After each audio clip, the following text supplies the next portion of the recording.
ये ISC chapter theory income employment का है और ये टॉपिक जो है ये agreed demand agreed supply approach और सेविंग इन्वेस्ट अप्रोच, इससे आप इक्विलिब्रियम लेवल ऑफ इनकम और आउटपुट, मतलब आप ऐसा इनकम बताइए या ऐसा प्रोडक्शन लेवल बताइए जहां पर अर्थव्यवस्था इकोनॉमिक्स में आप इक्विलिब्रियम अचीव कर पा रहे हैं।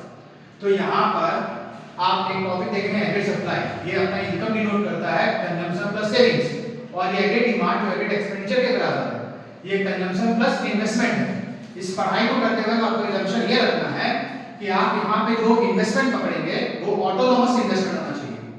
दो टाइप के इन्वेस्टमेंट आपके सिलेबस में, इंड्यूस इन्वेस्टमेंट, एक ऑटोनोमस इन्वेस्टमेंट। जो इन्वेस्टमेंट आपके इनकम के साथ बढ़े वो इंड्यूस इन्वेस्टमेंट होता है, और जो इनकम के साथ इन्वेस्टमेंट कांस्टेंट रहे वो ऑटोनोमस इन्वेस्टमेंट होता है। तो आपको इक्विलिब्रियम लेवल ऑफ इनकम या आउटपुट को अचीव करने के लिए आपको ऑटोनोमस इन्वेस्टमेंट करना है। और ये भी बात याद रखना है कि equilibrium level of income and output का दो कंडीशन है, agreed demand agreed supply equal होना चाहिए, उसी जगह पर सेविंग और इन्वेस्टमेंट बराबर होना चाहिए।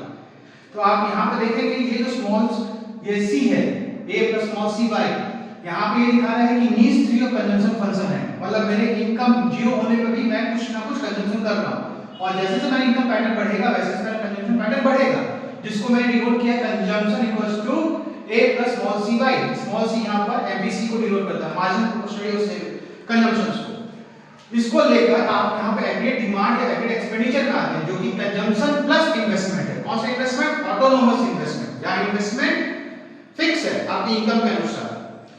फिर आपका यहाँ पर 45 डिग्री, ये जो है ये 45 डिग्री मॉडल पर आप क्या बनाते हैं? Aggregate supply income consumption plus savings. आप यहाँ पे ये देखेंगे कि ये दोनों इंटरसेक्ट करता है पॉइंट ई पर, जहां पे एग्रीड डिमांड एग्रीड सप्लाई के बराबर है, और इसी जगह पर सेविंग इन्वेस्टमेंट भी बराबर है। तो आपका y0 of level of income जो है वो इक्विलिब्रियम लेवल ऑफ इनकम है। आपका क्वेश्चन है इसको डिटरमाइन करने के लिए, डिटरमाइन कैसे करेंगे? अगर आप थोड़ा भी इक्विलिब्रियम लेवल ऑफ इनकम को बढ़ाते हैं तो आपको यहां दिखेगा कि आपका एग्रीड सप्लाई इनकम अधिक है, एग्रीड डिमांड कम है, तो प्रोड्यूसर क्या बोलेगा कि वी हैव एक्सेस स्टॉक। तो आपका क्या होगा? अर्थव्यवस्था में आपको ले ऑफ दे दिया जाएगा, और यहाँ पे इकोनॉमिक स्विंग करता है कि कहां आएगा, अचीव करेगा इक्विलिब्रियम लेवल ऑफ इनकम पे। और अगर आप इक्विलिब्रियम लेवल ऑफ इनकम से नीचे जाते हैं y2 पर, तो आपको यहाँ पे क्या दिखेगा? आपका एग्रीड डिमांड अधिक है और एग्रीड सप्लाई कम है, तो यहाँ पर डिमांड एक्सेस हो।